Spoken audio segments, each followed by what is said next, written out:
விஜயை ஃபோக்கஸ் பண்றது சீமானுக்கு பிளஸ் நினைக்கிறீங்களா? ஆன்டி டிஎம்கே தானே சீமானுக்கு பிளஸ். இவ்வளவு நாட்களா சீமான் அவர்கள் ஒரு மார்க்கெட்டை கையில் வச்சிருக்காரு. நான் தான் மாற்றத்துக்கான அரசியல் சக்தி, அந்த ஒரு செக்மெண்ட்டை கையில் வச்சிருக்காரு. இப்ப விஜய் அவர்கள் எக்ஸாக்டா அந்த மார்க்கெட்டை டார்கெட் பண்றாரு. இதுக்கு முன்னாடி கமல்ஹாசன் அரசியலுக்கு வந்தப்பவும் அதுவும் என்டிகே ஒரு பின்னடைவா தான் பாக்குறேன். கமல்ஹாசன் மேபி ஒரு 3-4% ஓட்ஸ் வாங்கியிருக்கலாம், அது கம்மியா தான் இருக்கலாம். ஆனா அந்த ஓட் அட்லீஸ்ட் ஒரு 1% ஆவது என்டிகேவுக்கு போயிருக்கும் அப்படின்றது என்னோட பார்வை. ஏதோ ஒரு எலெக்ஷன்ல ஏதோ ஒரு சக்தி வந்துட்டு தானே இருப்பாங்க. கண்டிப்பா இன்னைக்கு விஜய் ஆரம்பிச்சிருக்காரு, நாளைக்கு திடீர்னு சிவகார்த்திகேயன் கூட 31 ஆரம்பிக்கலாம். கரெக்டுங்க. பட் எனக்கு பாதிப்பு ஏற்படுத்தக்கூடிய ஒரு அரசியல் சக்தி உள்ள வரும்போது அவங்க எதிர்த்து அரசியல் பண்ணிதான் ஆகணும்.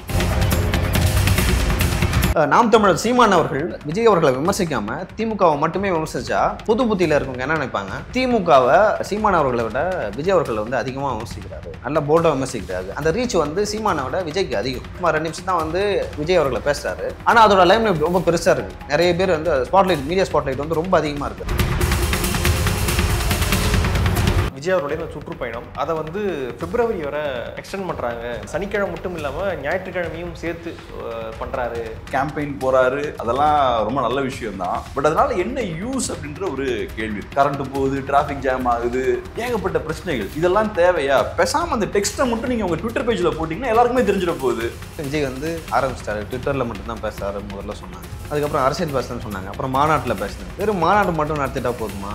களத்துக்கு வரணும் அப்படின்னா, களத்துக்கு வந்தாங்கன்னா மாநாட்டை ஏன் வந்து வேலை நாட்களில் வைக்கிறாங்க அப்படின்னு சொல்லிட்டு கேட்டாங்க. சரி, வேலை நாட்கள் வைக்க வேணாம், நம்ம சனி ஞாயிறில் வச்சுக்கலாம். அதுக்கும் வந்து என்ன சொல்றாங்க, ஏன் சனிக்கிழமை ஞாயிற்றுக்கிழமை வரணும், அது வீட்டிலேருந்தே அரசியல் பண்ணிடலாம் அப்படின்னு சொல்லிட்டு தொடர்ந்து விமர்சனங்கள் வரனால அந்த விமர்சனங்கள்லாம் வந்து அவர் பொருட்படுத்தலை அப்படின்னு சொல்லிட்டு நான் நினைக்கிறேன். விஜய் வந்து 234 சீட்ஸ் ஜெயிக்கிறாருன்னு வச்சுப்போம். விஜய்க்கு 60% ஓட்டு இருக்குன்னு வச்சுப்போம். விஜயை பார்த்து எல்லா கட்சிகளுமே பயப்படுறாங்கன்னு வச்சுப்போம். ஸோ அடுத்த சிஎம் விஜய் தான் கூட நம்ம முடிவு பண்ணிப்போம். என்னோட ஒரே கேள்வி என்னன்னா, விஜயால ஏதாவது ஒரு இஷ்யூவை பத்தி ஒரு 10 நிமிஷம் அவனால பேச முடியுமா? இப்போ திமுகவில் இருக்கிற ஸ்டாலின் அப்படி பேசுவாரா? உதயநிதி அவர்கள் பேசுவாரா? ஒரு இஷ்யூ எடுத்து படிக்காம பார்க்காம பேசுவாரா? பேப்பரை பார்த்து தான் படிக்கிறேன். அப்படி இருக்கும்போது அவங்களுக்குலாம் கேட்காத கேள்வியை நீங்கள் விஜயை பார்த்து கேட்குறீங்கன்னா அது வயிற்றுச்சுன்னு தான் நான் சொல்லுவேன். விஜய் மற்ற எல்லா கட்சியோடும் சிறப்பாக செயல்பட்டு இருக்காரு, இஷ்யூஸை பயங்கரமா ஹேண்டில் பண்ணியிருக்காரு. அதனால நீங்க விஜய்க்கு ஓட் போடுங்க, நீங்க சொல்லுங்க, அந்த இடத்துக்கு வாங்க, அதை நான் ஏத்துக்கிறேன். ஆனா நீங்க அதை செய்யாம விஜய்க்கு மாஸ் இருக்கு, விஜய்க்கு அது இருக்கு, இது இருக்கு, அதனால சப்போர்ட் பண்ணுங்கன்னு சொன்னா இது ஃபேன் மென்டாலிட்டி. இது நீங்க இன்னும் மற்ற ரசிகர்கள் மாதிரி செயல்படுறீங்க.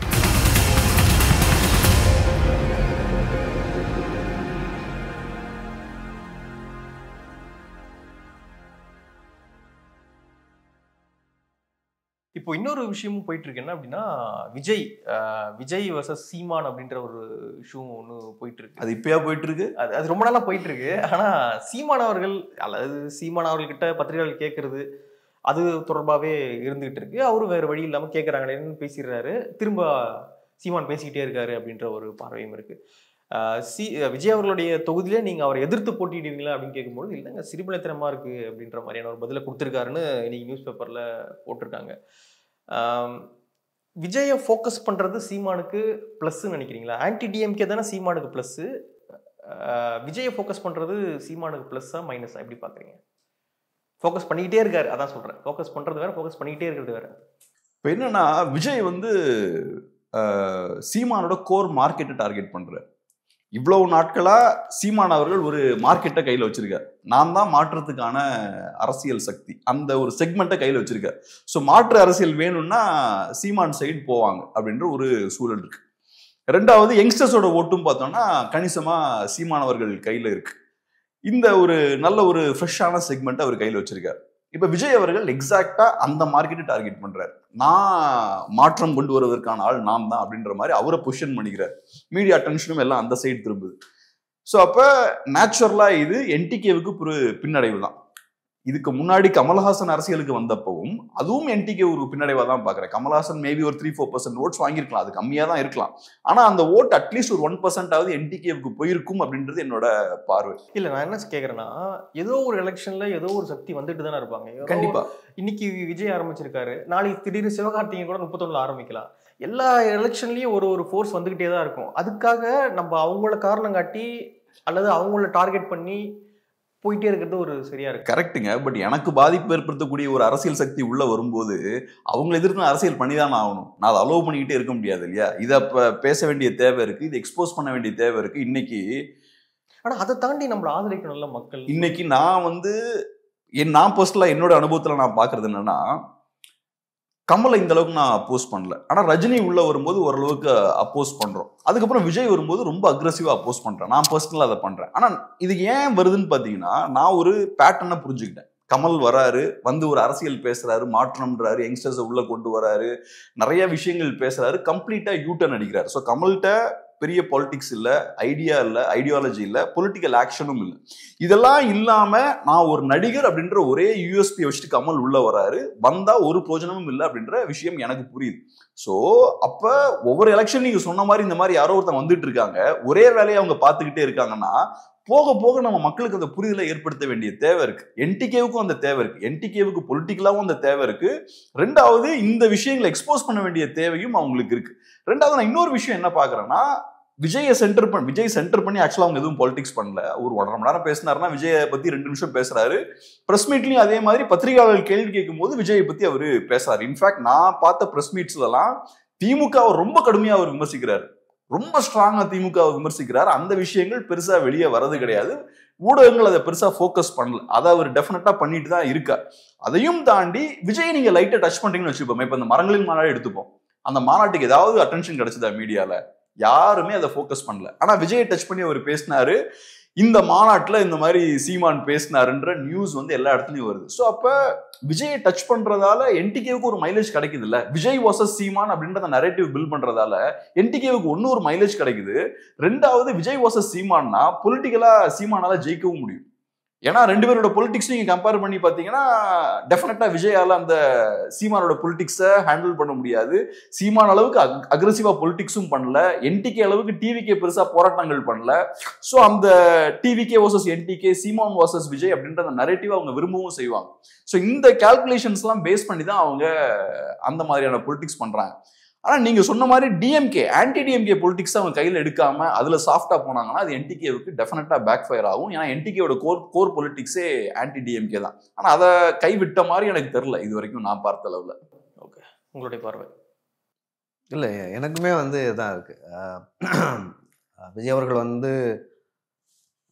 அரசியலுக்கு வந்ததுலேருந்தே சீமான் அவர்கள் முழு நேர வேலையான்னு சொல்ல முடியாது. எங்கெல்லாம் வாய்ப்பு கிடைக்கிறதோ அங்கெல்லாம் தமிழக வெற்றி கழகத்தையும் அதன் தலைவரையும் தொடர்ந்து விமர்சனம் செஞ்சுட்டு வர்றாரு.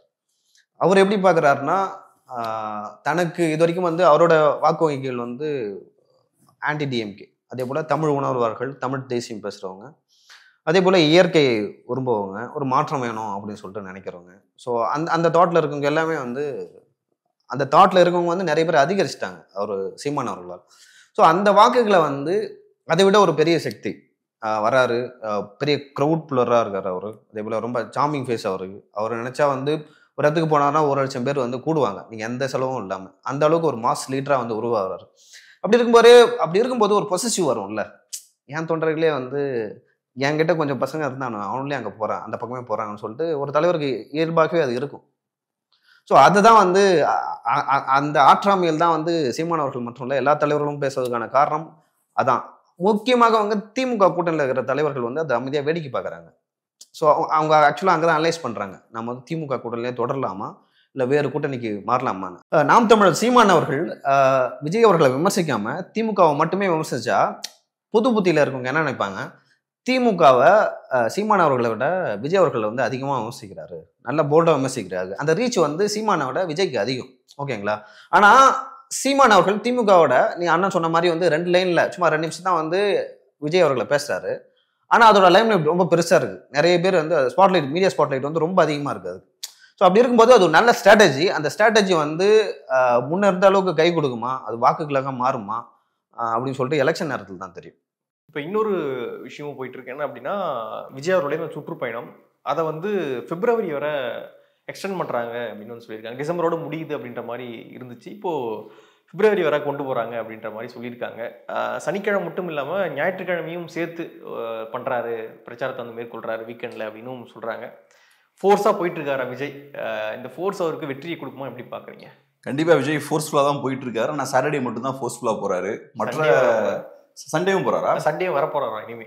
ஓ, ப்ரோக்ராம் அப்ப எக்ஸ்டெண்ட் பண்றாங்க. சாட்டர்டே சண்டே 2 லீவ் நாளுமே அப்ப பிப்ரவரி வரை கொண்டு போறாங்க அப்படின்ற ஒரு ஐடியா இருக்கான். வாழ்த்துக்கள். ஸோ இப்போ 2 நாளா எக்ஸ்டெண்ட் பண்ணிருக்காங்க.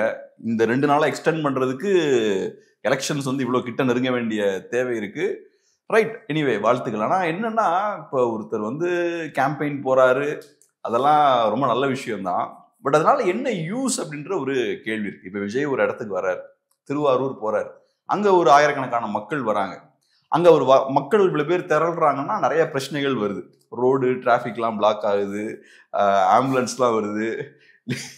யோசிக்க ஆரம்பிச்சிட்டாரு. ஸோ ஆம்புலன்ஸ் பிரச்சனைகள் இருக்கு. அவங்க ஃபேன்ஸே நிறைய பேர் மயங்கி விழுந்துடுறாங்க, குழந்தைங்களோட வந்துடுறாங்க, கரண்ட் கம்பத்துல ஏறிடுறாங்க, வீடியோஸ் பார்க்கும்போது பக்கத்து வீடுகளெல்லாம் ஏறிடுறாங்க. ஸோ இந்த மாதிரியான நிறைய சிக்கல்கள்லாம் நடக்குது. நான் என்ன சொல்றேன், இவ்வளவு சிக்கல்களையும் நம்ம தவிர்த்தரலாம். நம்ம என்ன பண்ணுவோம், அவரோட அந்த ஸ்பீச் இருக்குல்ல, அவர் என்ன ஒரு பேப்பரை பார்த்து படிக்க போறாருல, அந்த பேப்பரை மட்டும் நம்ம லீக் பண்ணிடுவோம். அந்த பேப்பரை ஜெராக்ஸ் எடுத்து எல்லாத்தையும் கொடுத்துட்டோம்னு வச்சுக்கோங்களேன், விஜய் வர வேண்டிய அவசியமே இல்லை. இந்த 4 வார்த்தை பேசுறதுன்னு வரைக்கும் வராரு. அதுக்கு ஒரு ஊர்வலமா போறது, நம்ம டிவிக்காரங்க பண்ற அநியாயம் பெரிய அநியாயமா இருக்கு. காலில இருந்தே லைவ் ஆரம்பிச்சிடுறாங்க, ஈவினிங் வரைக்கும் லைவ் போடுறாங்க. அது முடிஞ்சதுன்னா அதுக்கப்புறம் உட்காந்து டிபேட் பண்றாங்க. அதை ஒண்ணுமே பேசியிருக்க மாட்டாரு அவர் அட்லீஸ்ட் அவர் பேசினா அரசியல் டிபேட் பண்ணா கூட பரவாயில்ல. விஜய் வந்தாருன்னா யார் ஓட்ட பிரிப்பாரு, விஜயால யாருக்கு பாதிப்பு, விஜயை பார்த்து இவங்க பயந்துட்டாங்களா அவங்க பயந்துட்டாங்களா, இந்த மாதிரியான டிபேட் அதுக்கப்புறம் நடத்திட்டு இருக்காங்க. அதனால நான் சிம்பிளா சொல்றது என்னன்னா, நீங்க ஒரு விஷயம் பேச போறீங்க, அதை பேசாம வெளில விட்டுருங்க, அதை ஜெராக்ஸ் எடுத்து அனுப்பிடுங்க. நீங்க நல்லா பெருசா தான் எழுதி வச்சிருக்கீங்க, நல்ல டெக்ஸ்ட் எல்லாம், அதை அப்படியே ஜெராக்ஸ் எடுத்து நீங்க மக்கள்கிட்ட கொடுத்துட்டீங்கன்னா, இல்லைன்னா உங்க ட்விட்டர் பேஜ்ல நீங்க போட்டீங்கன்னா பிரச்சனையே இல்லை. எதுக்கு தேவையில்லாம இந்த 4 வார்த்தையை பேசுறதுக்கு அங்க இருந்து இங்க வரைக்கும் வந்து பப்ளிக் டிஸ்டர்பன்ஸை ஏற்படுத்தி ஏகப்பட்ட குடைச்சல்களை கொடுத்து, இன்னைக்கு பாருங்க பேப்பர்ல பாக்குறேன், ஹைகோர்ட் வந்து இந்த டெபாசிட் வாங்குற விஷயம் இருக்குல்ல, இவங்க வந்து வெளில வந்து போராடும் போது நிறைய பாதிப்புகள் ஏற்படுது, அதுக்கு ஒரு டெபாசிட்டை கலெக்ட் பண்றது பெட்டர் அப்படின்ற ஒரு விஷயத்த சொல்றாங்க. அது என்ன கண்டிஷன்ல இருக்கு அப்படின்ற மாதிரி ஹைகோர்ட் இப்ப கேக்குறாங்க. இப்ப இதை நான் யோசிக்கிறேன், இது மற்ற கட்சிகளுக்கும் சிக்கலுங்க. இது இவர்கிட்ட அரசியல் பேசவும் முடியல, இவருக்கும் அரசியல் புரிதல் கிடையாது, இவரை பார்க்க வரவங்களுக்கும் பெரிய அரசியல் புரிதல் கிடையாது. இவரை பார்க்கறதுக்காக கூட்டமா வராங்க. இப்ப இவங்க பண்ற இந்த அட்டகாசத்தால ஏற்படுத்தக்கூடிய டேமேஜால இப்ப மற்ற கட்சிகளுக்கும் சிக்கல் ஏற்படக்கூடிய விஷயத்தை நோக்கி போய்கிட்டு இருக்கு. நாளைக்கு மற்ற கட்சிகளுக்கும் சிக்கல் தானே, அவன் அரசியல் மயப்பட்ட ஆட்களை களத்துக்கு கொண்டு வருவான், அவங்க மேலேயும் இந்த அழுத்தம் போடுவாங்க, டெபாசிட்டை கட்டும்பாங்க.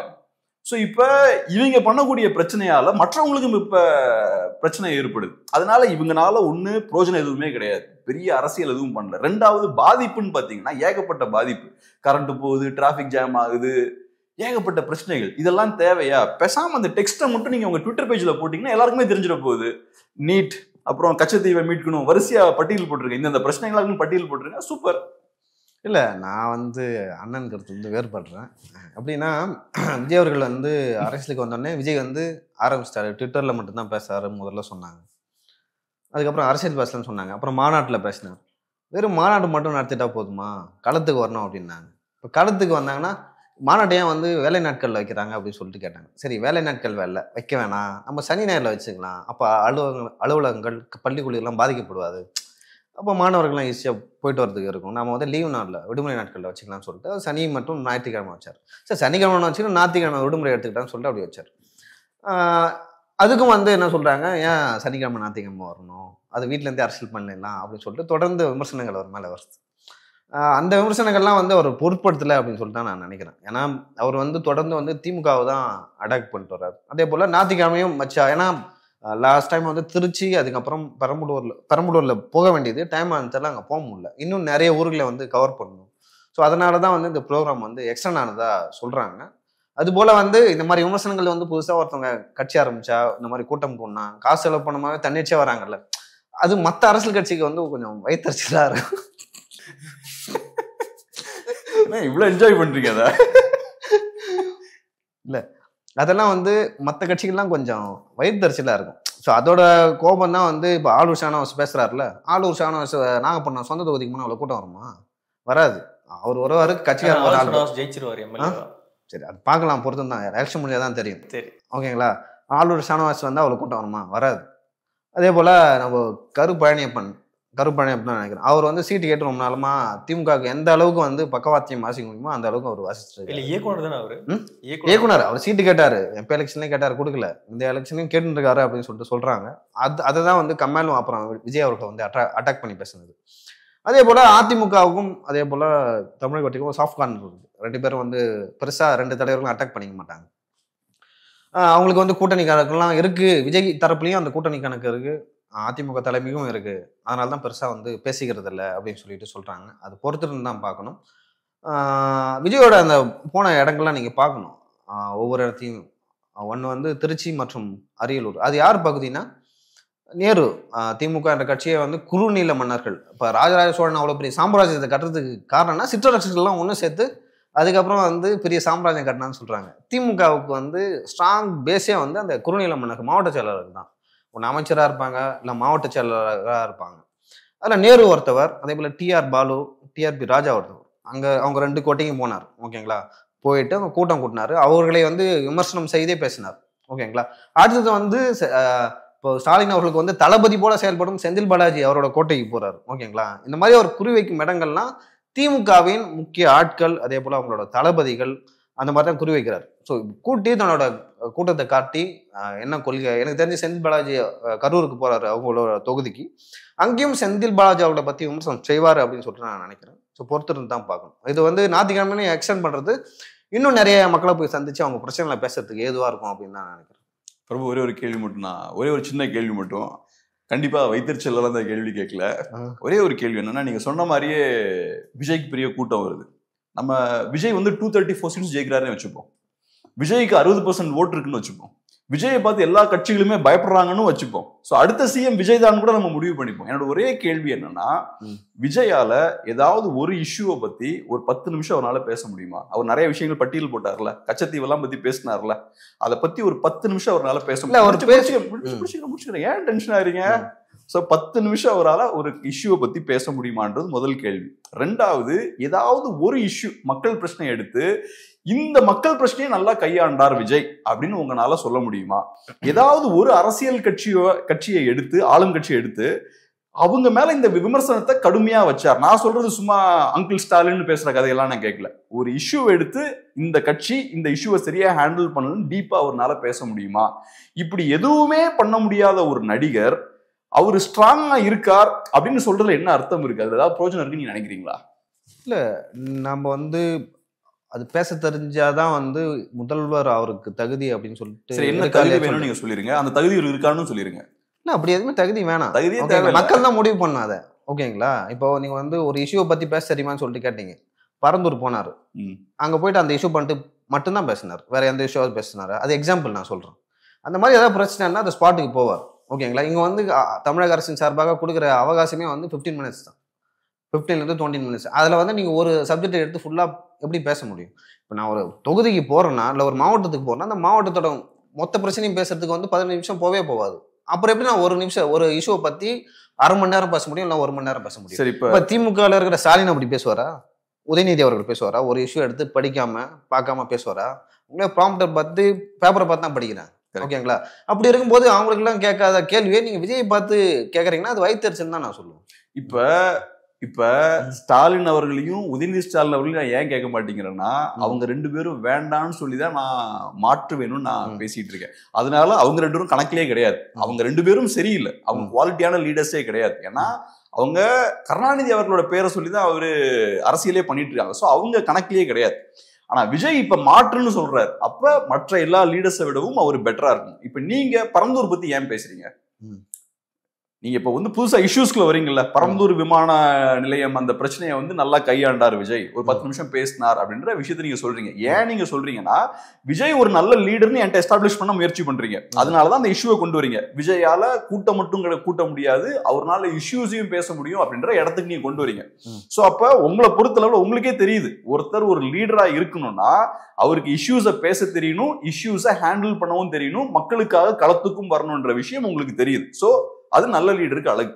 அப்ப அதை யாட்ஸ்டிக்கா யூஸ் பண்ணுங்க. அதான் நான் சொல்ல வரேன். அப்ப நீங்க தலைவரை சூஸ் பண்ணும்போது அதை மட்டுமே யாட்ஸ்டிக்கா யூஸ் பண்ணுங்க. அவருக்கு நிறைய ஃபேன்ஸ் இருக்காங்க, வெளியே வராங்க, விஜய்க்கு இவ்வளவு வாக்கு இருக்கு, விஜய்க்கு இவ்வளவு மாஸ் இருக்கு, அதெல்லாம் நமக்கு தேவையில்லை. நீங்க இப்போ இடத்துக்கு வந்தீங்கல்ல, அதை ஒரு யாட்ஸ்டிக்கா யூஸ் பண்ணி இதுவரைக்கும் யார் நிறைய போராட்டங்கள் பண்ணியிருக்காங்க, இதுவரைக்கும் யார் மக்கள் பிரச்சனை அதிகமா பேசியிருக்காங்க, மக்களோட மக்கள் யார் தோல்நின்று இருக்காங்க, அதை கம்பேர் பண்ணுவோம். இவரு விஜய் மற்ற எல்லா கட்சியை விடவும் சிறப்பா செயல்பட்டு இருக்காரு, இஷ்யூஸை பயங்கரமா ஹேண்டில் பண்ணிருக்காரு, அதனால நீங்க விஜய்க்கு ஓட் போடுங்க, நீங்க சொல்லுங்க, அந்த இடத்துக்கு வாங்க, அதை நான் ஏத்துக்கிறேன்.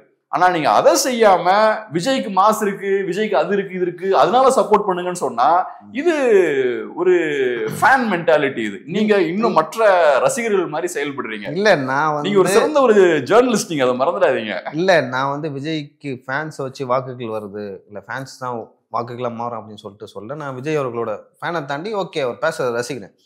தமிழ்நாட்டில் எந்த ஒரு நடிகரும் பேசாத நிறைய விஷயங்களை அவர் பேசுறாரு, துணிச்சலான முடியும். எந்தெந்த விஷயம்லாம் யாரும் பேசாத பேசியிருக்காரு. இப்போ அதிமுக ஆட்சி காலத்துல அதிமுக ஆளும் கட்சியா இருக்கும்போது சத்யராஜ் பேசுவார், அதிமுக சூர்யா பேசுவார், அதெல்லாம் நான் சொல்லிடுறேன், இவங்கெல்லாம் பேசுவாங்க. ஆனா அப்பொழுதுமே விஜய் அவர்கள் பேசுவார். இப்போ திமுகக்கு எதிராக பேசுறாரு, இன்னும் பதில் கிடைக்கல. விஜய் மற்ற யாரும் பேசாத விஷயத்த என்ன பேசிட்டாரு, அதான் 2 விஷயம் சொல்லுங்க. இனிமே பேசுவார், வெயிட் பண்ணி பார்ப்போம். இல்ல எல்லா விஷயத்தையும் பேசுறாரு, இனிமேல் என்ன பேசணும் அப்படின்னு நான் கேட்கறேன். சரி நீங்க தமிழ்நாட்டில் இந்த 2 விஷயம் இருக்கு, அதை பத்தி விஜய் பேசல அப்படின்னு சொல்லுங்க, நான் சொல்றேன். இப்பதான் ஒவ்வொரு மாவட்டத்துக்கும் ஒரு மாவட்ட ரீதியாக எல்லா இஷ்யூவும் அட்ரஸ் பண்றாரு. இப்ப திருச்சி போனாரு, அரியலூர் போனாரு. இப்ப அரியலூர்ல அந்த சிமெண்ட் ஃபேக்டரியால ஏற்படும் கெடுதலை பத்தி பேசினார், ஓகேங்களா. அதை பத்தி அந்த இஷ்யூ மட்டும் பர்டிகுலர் எடுத்து 1/2 மணி நேரம் பேசணும்னா அவர் பேசுவார், ஓகேங்களா. பட் அரியலூர் மாவட்டத்தில் அந்த பிரச்சனை மட்டுமே இல்லைல்ல. அரியலூர் மாவட்டம் பின்தங்கிய மாவட்டம் பொருளாதார ரீதியாக. நாங்கள் பெருசாக தொழிற்சாலைகள் இல்லை, ஓகேங்களா. முந்திரி அதை சாகுபடி பண்றாங்க, அதே போல கொஞ்சம் பட்டாசு, அதை பத்தியும் அவர் பேசியிருக்காரு. சரி வேற என்ன பேசணும்? ஏன்னா எனக்கு நான் வெற்றி பெறணும், இந்த கூட்டம் வாக்குகளாக மாறணும்னு சொல்லிட்டு என்னென்ன ஸ்ட்ராட்டஜிலாம் ஒரு அரசியல் கட்சி பண்ண முடியுமோ, ஒரு தலைவர் பண்ண முடியுமோ அதெல்லாம் பண்றாரு அவர்கள். இதை தாண்டி என்ன நீங்க எக்ஸ்பெக்ட் பண்றீங்கன்னு எனக்கு தெரியல. ஆக்சுவலா அவர் என்ன பண்ணணும், அவர் களத்துக்கு வரல அப்படின்னு சொல்லிட்டு சொன்னீங்க, களத்துக்கு வந்தாரு. அவர் ட்விட்டர்ல அரசியல் பண்றதுன்னு சொல்லிட்டு சொன்னாரு, அப்பயும் களத்துக்கு வந்தாரு. நீங்க சாட்டர்டே மட்டும் ஏன் வரீங்க அப்படின்னு சொல்லிட்டு சொன்னீங்க. வீக் டேஸ்ல ஏதோ மாநாடு வச்சாரு, ஏன் வீக் டேஸ்ல வைக்கிறீங்க, விடுமுறை நாட்கள்ல வைக்க வேண்டியதான ஒரு கேள்வி வந்தது. அவர் விடுமுறை நாட்கள்ல வச்சா அவர் சனிக்கிழமை மட்டும்தான் வராரு அப்படின்னு சொல்லிட்டு அவர் மேல குற்றச்சாட்டு வைக்கிறீங்க. ஸோ அதெல்லாம் ஏற்றுக்கொள்ள முடியாது. அதனாலதான் இப்ப நான் கரெக்டான இந்த இடத்துக்கு வரேன், ஏன் களத்துக்கு வரீங்கன்னு கேட்கிறேன். அப்ப அவர் அடுத்து களத்துக்கு வரமாட்டார். ஓகே, அடுத்ததாக ஒரு பாயிண்ட். இப்ப பிரபு என்ன போர் அடிக்குதா, ரொம்ப ஓவரா இதை வச்சு நோண்டிட்டு இருக்கீங்க. போறோம், நம்ம இன்னும் விவாதிக்கணும், நிறைய விஷயங்கள் கொண்டு வர நினைக்கிறேன். ஒரு பாயிண்ட் மட்டும், இப்ப ஏன் இந்த ஒரு பாயிண்ட் முக்கியம்னு பாக்குறேன்னா, அவர் என்ன செய்யணும்னு எதிர்பார்க்கறீங்கன்னு என்கிட்ட கேட்டீங்க இல்லையா, அதுக்கான விடை என்னன்னா, இப்ப நீங்க சொல்றது என்ன, விஜய் இதை பத்தி பேசிட்டார், அதை பத்தி பேசிட்டார், இதை பத்தி நிறைய விஷயம் பேசிட்டார். இதெல்லாம் நானும் நீங்களும் பண்ணிடலாம், லியோன்ற ஒரு பத்திரிகையாளரும் பண்ணிடலாம், கேப்ரியல்ன்ற யூடியூபரும் இந்த விஷயத்த பண்ணிடலாம். நாங்க உட்காந்துக்கிட்டு கச்சத்தீவை பத்தி நான் சொல்லிடலாம், கச்சத்தீவுல பிரச்சனை இருக்கு நம்ம மீட்டெடுக்கணும்னு நான் சொல்லிடலாம், அதே மாதிரி ஈழத்தமிழர்களுக்கு நிறைய செய்து கொடுக்கணும்னு நான் சொல்லிடலாம். இது எல்லாத்தையும் நானுமே பேசிடலாம். அப்ப எனக்கும் விஜய்க்கும் என்ன டிஃபரன்ஸ்? அவர் செய்யறத நானும் பண்றேன், அப்ப எனக்கும் அவருக்கு என்ன டிஃபரன்ஸ்? என்ன டிஃபரன்ஸ்னா, விஜய் ஒரு பொலிட்டீஷியன், விஜய் கிட்ட ஒரு பொலிட்டிக்கல் பார்ட்டி இருக்கு, விஜய் கிட்ட தொண்டர்கள் இருக்காங்க. அப்ப அதை வச்சு நீங்க என்ன பண்றீங்க, அதுதான் அரசியல். சோ உங்ககிட்ட ஒரு கட்சி இருக்கு, தொண்டர்கள் இருக்காங்க, தலைமை இருக்கு, இவங்கெல்லாம் சேர்ந்து செய்யக்கூடிய விஷயம் இருக்குல்ல, அதான் கேப்ரியலால பண்ண முடியாது, அதான் விஜயால தான் பண்ண முடியும். சோ அது என்ன வேலை? சும்மா மைக்க பிடிச்சு கேப்ரியல் பேசுற அதே விஷயத்த பேசுறது கிடையாது. களத்துல இறங்கணும், மக்களை திரட்டணும், போராட்டங்களை நடத்தணும், தொடர்ந்து இந்த விஷயங்களை பண்ணிக்கிட்டே இருக்கணும். அதுதான் ஒரு கட்சியோட வேலை. அந்த வேலையை என்னாலையும் பண்ண முடியாது, உங்களாலையும் பண்ண முடியாது. அந்த வேலையை தான் விஜய் பண்ணணும், எந்த கட்சி தலைவரும் அந்த வேலையை தான் பண்ணணும். அன்பார்ச்சுனேட்லி அந்த வேலையை இவங்க பண்ணல.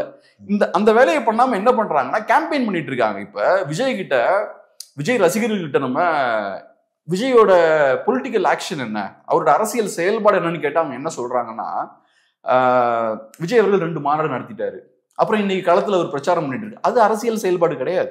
அரசியல் செயல்பாடுன்றது மக்கள் பிரச்சனையை எடுத்து மக்கள் கூட நின்று அந்த பிரச்சனைகளை நீங்க பேசணும், அந்த பிரச்சனைகளுக்கு சொல்யூஷன் கொடுக்கணும். அதெல்லாம் கொடுத்ததுக்கு அப்புறம் மாநாட்டுல நீங்க அதை பேசலாம், அதெல்லாம் கொடுத்ததுக்கு அப்புறம் பிரச்சாரத்துல அதை போய் நீங்க பேசலாம். இங்க பாருங்க, நாங்க களத்துல நின்னோம், பிரச்சனையெல்லாம் நல்லா எதிர்கொண்டோம், அதிர வச்சுட்டோம் நாங்க ஆளுங்கட்சி அப்படின்னு நீங்க பேசலாம். அதை பண்ணாம வெறுமனே இருக்கக்கூடிய 4 பிரச்சனையை பேசிக்கிட்டு இதுதான் என்னோட பொலிட்டிக்கல் ஆக்ஷன்னா, இது பொலிட்டிக்கல் ஆக்ஷன் கிடையாது, இது கேம்பெயின். இது ஸோ அதனால பொலிட்டிக்கல் ஆக்ஷன் பார்த்தா 0வா இருக்கு. அதுதான் ஒரு கட்சியோட வேலை. இல்லை ஒரு இஷ்யூவில் வந்து ஒரு ஸ்டாண்டர்ட், அவரோட ஸ்டாண்டர்ட் என்னன்னு ஒரு விஷயம் இருக்குது. இப்போ பரந்தூர் இஷ்யூவில் வந்து ஒரு ஸ்டாண்டர்ட் என்ன அப்படின்னு சொல்லிட்டு அவர் தெளிவுபடுத்திட்டார். இந்த மாதிரி ஒவ்வொரு இஷ்யூலையும் வந்து இஷ்யூ பேஸ்டாக வந்து ஸ்டாண்டர்டை வந்து சொல்கிறாரு. இதை தாண்டி வந்து இன்னும் தேர்தல் நெருங்குது, போக போக வந்து எனக்கு தெரிஞ்சு இஷ்யூ பேஸ்டும் சில விஷயங்கள் பேசுவார் அப்படின்னு சொல்லிட்டு நான் நினைக்கிறேன். பொறுத்து அதையும் பிரேக் பண்ணிடுவாருன்றீங்க அப்புறம் ஃபியூச்சரில். சரி, ஓகே. அடுத்ததாக அதிமுகவுடைய விவகாரங்கள்.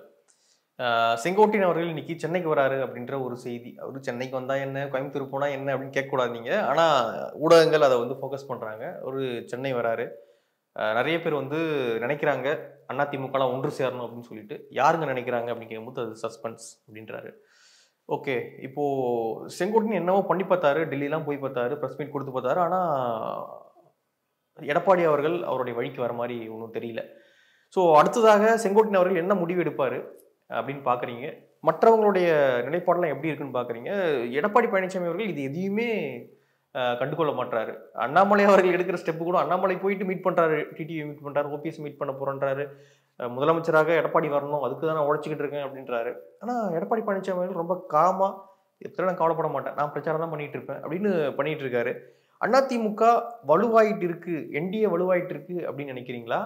அல்லது அந்த எதிர்கட்சி இப்போ இருக்காங்களே, எதிர்கட்சி 75 சீட் வச்சிருக்காங்க, அந்த 75 சீட்டை பிடிச்சா போதும் அப்படின்னு ஒர்க் பண்ணிட்டு இருக்காங்களா, சிஎம் ஆகணும் ஒர்க் பண்ணிட்டு இருக்காங்களா, எப்படி பாக்குறீங்க?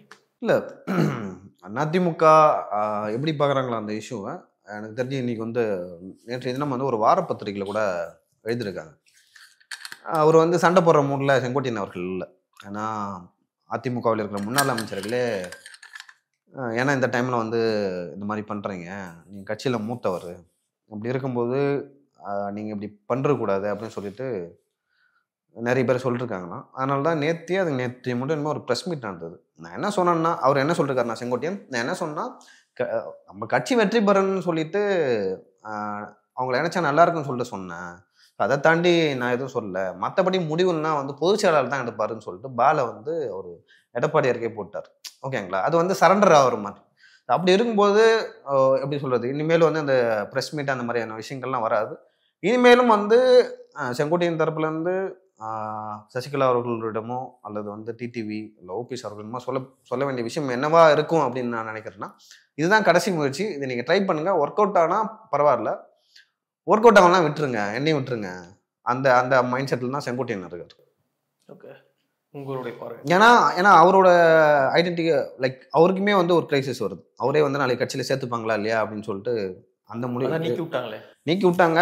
தேர்தல் நேரத்தில் சேர்த்துப்பாங்களா இல்லையான்னு தெரியல, பொறுத்திருந்து பார்க்கலாம். மேக்சிமம் சேர்த்துப்பாங்க தான், அது பொறுத்திருந்து பார்க்கலாம். இல்லை, எடப்பாடியை சேலஞ்ச் பண்ண யாருமே அவர் சேர்த்துக்கல. இவருமே வந்து எடப்பாடி சேலஞ்ச் பண்ணாரு, 10 நாள் கெடு என்னன்னு பாருங்க அப்படின்னாரு. ஸோ திரும்ப எடப்பாடி வந்து அவர் இல்லை, அடிப்படை தொண்டர் அந்த பதவியில தான் நீக்கல, கட்சி பொறுப்புலேருந்து நீக்கியிருக்காங்க. ஸோ அவ்வளோதான். ஸோ அதை தாண்டி வந்து தேர்தல் நேரத்தில் வந்து சேர்த்துப்பாங்கன்றீங்க. ஓகே, திரும்ப எம்எல்ஏ சீட் கொடுப்பாங்கன்றீங்க. கோபிச்செட்டிப்பாளையத்துல நிப்பான்னு தான் நான் நினைக்கிறேன். அதான் இப்போ என்னன்னா, அதான் இப்போ இபிஎஸ் அவர்களை பொறுத்தளவுல ஒரு சைடில் அவர் அக்ரெசிவா கேம்பெயின் பண்ணிட்டு இருக்காரு, 150 தொகுதிகளை அவர் விசிட் பண்ணி அங்க கேம்பெயின் பண்ணிட்டு இருக்காரு. ஸோ அவரை பொறுத்தளவுல அவரு நம்மளால என்ன பண்ண முடியுமோ அதை பண்ணலாம் அப்படின்ற விஷயத்த பண்றாரு.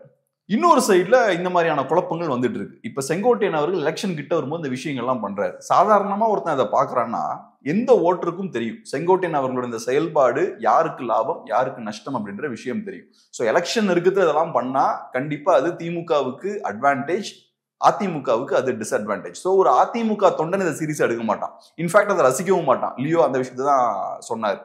ஸோ அதிமுக தொண்டன் இந்த டைம்ல கட்சி ஜெயிக்கணும் அப்படின்ற ஒரு எதிர்பார்ப்போட இருப்பான். அப்ப செங்கோட்டையன் அவர்கள் செய்யக்கூடிய விஷயத்த அதிமுக காரங்க கூட விரும்ப மாட்டாங்க. பட் இருந்தாலும் இபிஎஸ் அதை கண்ட்ரோல் பண்ண முடியாது, அவரோட கண்ட்ரோல்ல மீறின விஷயங்கள். அதே மாதிரி இப்ப ஓபிஎஸ் டிடிவி பிரச்சனை போய்கிட்டு இருக்கு, அதையும் இபிஎஸ் கண்ட்ரோல் பண்ண முடியாது. ஏன்னா அவங்களுக்கு சில ஸ்டாண்ட் இருக்கு. அவங்கள பொறுத்தளவுல இபிஎஸ் லீடரா அவங்க ஏத்துக்க தயாரா இல்ல, சேர்ந்து ஒர்க் பண்றதுக்கும் ரெடியா இல்ல. அப்ப அவங்களையும் அகாமடேட் பண்ண முடியாது, அவங்க கொடுக்கக்கூடிய பிரச்சனையும் அவரால் கண்ட்ரோல் பண்ண முடியாது. ஸோ இப்ப இபிஎஸ் கிட்ட இருக்கக்கூடிய ஒரே ஆப்ஷன் என்ன, அவரு கேம்பெயின் பண்ண முடியும், மக்களை திரட்ட முடியும், திமுக எதிர்த்து அரசியல் பண்ண முடியும். ஸோ அந்த விஷயத்த பண்றாரு. அவரு கண்ட்ரோல் மீறின விஷயங்களை ஃபோக்கஸ் பண்ணல. செங்கோட்டையன் அவர்களை, அப்புறம் டிடிவி அவர்களை, ஓபிஎஸ் அவர்களை, சசிகலா அவர்களை, இந்த பிரச்சனைகளெல்லாம் அவர் ஹேண்டில் பண்ண முடியல. ஏன்னா அது அவரால் எதுவும் பண்ண முடியாது. இதை ஹேண்டில் பண்றது கரெக்டும் கூட. கேம்பெயின் பண்ண முடியும், திமுக எதிர்த்து அரசியல் பண்ண முடியும், நிறைய இஷ்யூஸை பேச முடியும். இன்னைக்கு ஃப்ரண்ட் பேஜ்ல பார்த்தா நிறைய இஷ்யூஸ் அவரு பேசுறாரு. ஃபேமிலி பொலிட்டிக்ஸ் இஷ்யூ டச் பண்றாரு, கடன் பத்தி அவர் பேசுறாரு, டாஸ்மாக் பத்தி பேசுறாரு. இந்த மாதிரியான இஷ்யூஸ்லாம் எடுத்து பேசுறாரு. இன்ஃபேக்ட் இந்த இஷ்யூஸ்லாம் இருக்குல்ல, ஒவ்வொரு நாளும் நம்ம ஒரு டிபேட்டா எடுத்து இதெல்லாம் பண்ணலாம். அந்த அளவுக்கு முக்கியமான இஷ்யூஸ் தான். அன்பார்ச்சுனேட்லி இன்னைக்கு டிவியில் அதை பண்றதுக்கான ஸ்பேஸ்லாம் இல்லை. லாஸ்ட் 2 months-ஆ ஏடிஎம்கே இருக்கக்கூடிய பிரச்சனைகள் தான் பேசிட்டு இருக்காங்க. லாஸ்ட் 2 months நான் சொல்றது ரொம்ப அதிகமாயிடுச்சு இந்த 2 months-ஆ. இல்லைன்னா 4 years-ஆவே அதான் நடந்துட்டு இருக்கு. மோஸ்ட்லி ஏடிஎம்கே உள்ள பிரச்சனைகளை தான் பேசிட்டு இருக்காங்க. ஸோ அந்த வகையில ஒண்ணு உட்கட்சி பிரச்சனைகளை மீறி அரசியல் பண்ணும், 2வது மீடியாவை மீறி அரசியல் செய்யணும், அப்புறம் திமுக கிட்ட அரசு அப்படின்ற அந்த நிறுவனமும் இருக்கு, அதையும் அவங்களால எலெக்ஷன் சார்ந்து யூஸ் பண்ண முடியுது. நலம் காக்கும் ஸ்டாலின், அப்புறம் மக்களுக்காக ஸ்டாலின், உங்களுடன் ஸ்டாலின், ஓரணியில் தமிழகம். ஆமா, இதெல்லாம் நான் ப்ரொபகண்டாவா இருக்குல்ல, உங்களுடன் ஸ்டாலின் அது ஒரு கேம்பெயினும் கூட தான். ஸோ திமுக கிட்ட கவர்மெண்ட் ஸ்ட்ரென்த்தும் இருக்கு. இதெல்லாம் மீறி இன்னைக்கு அரசியல் பண்ணும். அது டஃப்பான ஒரு விஷயம் தான். பட் விஷுவல்ஸ்லாம் பார்க்கும்போது நிறைய கூட்டம் வருது, முக்கியமான பிரச்சனைகளையும் பேசுறாரு, ஊர்ல இருக்க பிரச்சனைகளையும் பேசுறாரு. ஸோ அதனால பார்ப்போம், ஒரு டஃப்பான ஒரு சேலஞ்ச் தான். கண்டிப்பா ஜெயிச்சே தீரணுன்ற ஒரு கட்டாயம் இருக்கு, அவரும் அதை ஒட்டி போறாரு. இன்னொரு சைட்ல இந்த பிரச்சனைகளும் வந்துட்டு இருக்கு. ஸோ அதை கண்டுக்காம அந்த வேலையை மட்டும் பாக்குறாரு, எப்படி போகுதுன்னு பார்ப்போம். அந்த இப்போ இருக்கிற அந்த சீட்டை தக்க வச்சாலே நம்மளுடைய வெற்றி தான் அப்படின்னு நினைக்கிறாங்களோ? இந்த 75 சீட்டு இருக்கு இல்லையா, அந்த சீட்டை தக்க வச்சாலே ஓகே, பரவாயில்ல பாத்துக்கலாம் அப்படின்ற மாதிரி நினைக்கிறாங்களோ? எனக்கு தெரிஞ்சு ஏடிஎம்கேவுக்கு இப்போ ஒரே ஆப்ஷன் தான், அவங்க ஜெயிக்கணும். இந்த எலெக்ஷன்ல 75 சீட்ஸ்லாம் பத்தாது, அவங்களுக்கு ஜெயிக்கணும்.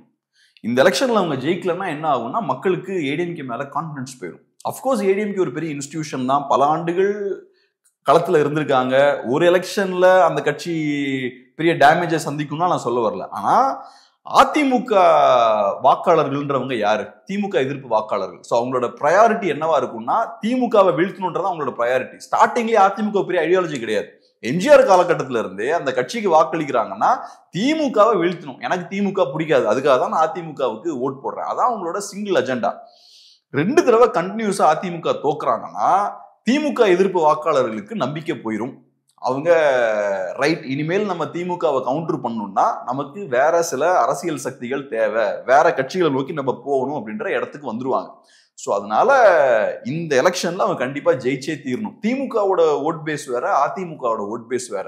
ஸோ அதிமுகவை பொறுத்தளவுல 75 சீட்ஸ் நம்ம பழைய அந்த ஸ்ட்ரென்த்தை மேனேஜ் பண்ணிடலாம், அந்த ஆப்ஷன் கிடையாது. அவங்க ஜெயிக்கணும், மெஜாரிட்டி வாங்கணும், அட்லீஸ்ட் அந்த கூட்டணி ஒரு மெஜாரிட்டியை வாங்கணும். இல்லைன்னா அவங்களுக்கு சிக்கல். அதை இபிஎஸ்க்கும் தெரியும்.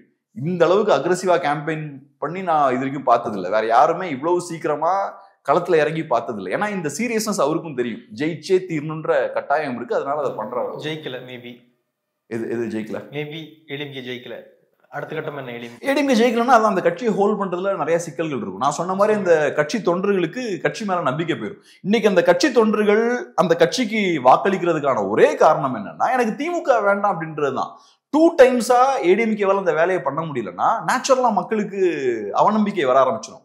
இப்ப ஏடிஎம்கேவுக்கு இன்னைக்கு சிக்கலே என்னன்னா, பாஜகவுக்கு ஓட் இன்க்ரீஸ் ஆகுது, 3ல இருந்து 10 ஆயிருக்கு. என்டிகேவுக்கு 1ல இருந்து 8 ஆகுது. இந்த ஓட்ஸ் எல்லாம் யாரோட ஓட்ஸ்? ஏடிஎம்கேவோட ஓட்ஸ் தான். பிரைமரியில் எல்லாமே ஆன்டி டிஎம்கே ஓட்ஸ் தான். இந்த ஓட்ஸ்லாம் ஏன் ஏடிஎம்கேல இருந்து மற்ற கட்சிகள் ஷிஃப்ட் ஆகுதுன்னா, இப்போ ஏடிஎம்கே விட பெட்டரா பிஜேபி ஆன்டி டிஎம்கே பாலிடிக்ஸை கையில் எடுக்கிறாங்க. சில நேரங்களில் ஏடிஎம்கே விட பெட்டரா அந்த வேலையை பண்றாங்க. அதே மாதிரி என்டிகே அக்ரெசிவா ஆன்டி டிஎம்கே பாலிடிக்ஸை கையில் எடுக்கிறாங்க.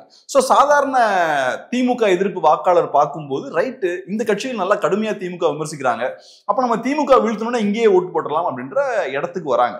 ஸோ அப்படி இருக்கும்போது தொடர்ந்து 2 எலெக்ஷன்ல ஏடிஎம்கே தோக்குறாங்கன்னா அது ஏடிஎம்கேவுக்கு பெரிய சிக்கலை ஏற்படுத்தும். அந்த திமுக எதிர்ப்பு வாக்காளர்களுக்கு ஒரு அவநம்பிக்கை ஏற்படுத்தும்.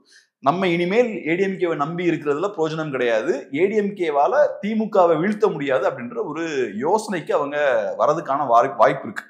அப்படி அந்த இடத்துக்கு வந்தாங்கன்னா மற்ற கட்சிகளை நோக்கி அவங்க போயிடுவாங்க. ஸோ அதனால இந்த பிரச்சனை இருக்குன்றது இபிஎஸ்க்கு தெரியும், இது ரொம்ப முக்கியமான பிரச்சனைன்னு தெரியும். அதனாலதான் இவ்வளவு அக்ரெசிவா அவரு கேம்பெயின் பண்றாரு. இப்ப எலெக்ஷனுக்கு இன்னும் நிறைய நாட்கள் இருக்கு. இப்பவே இவ்வளவு சீக்கிரமா இறங்கி கேம்பெயின் பண்றதுன்றது சாதாரண விஷயம் கிடையாது. ஏன்னா அதிமுகன்றது பெரிய கட்சி, ஒரு பெரிய கட்சி சீக்கிரமா வந்து கேம்பெயின் பண்றாங்கன்னா நிறைய பொருட்செலவுலாம் அதுல இருக்கு.